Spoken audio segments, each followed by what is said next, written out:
Assalamu alaikum à tous. Je vais vous donner une preuve claire, nette, précise et rapide que Jésus-Christ n'est pas Dieu.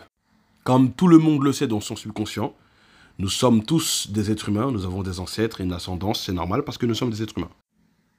Mais Jésus vient d'où? De quel peuple?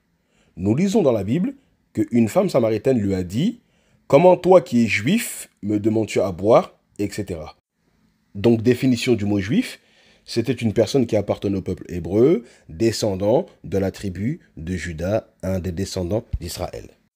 Donc Jésus est juif, descendant d'Israël. Et même dans les évangiles, on nous présente des arbres généalogiques nous présentant plusieurs de ses ancêtres. Mais maintenant, remplaçons Jésus par Dieu.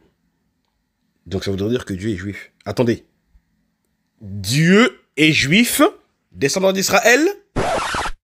Dieu lui-même, c'est le créateur de toutes choses. On est d'accord sur ça, tout le monde le sait. Donc, créateur de Juda, l'un des 12 fils de Jacob.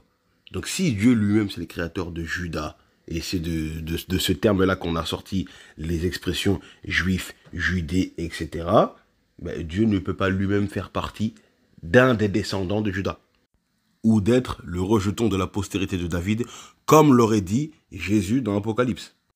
Donc, Jésus est une créature comme tout le monde, bien qu'il ait ses spécificités.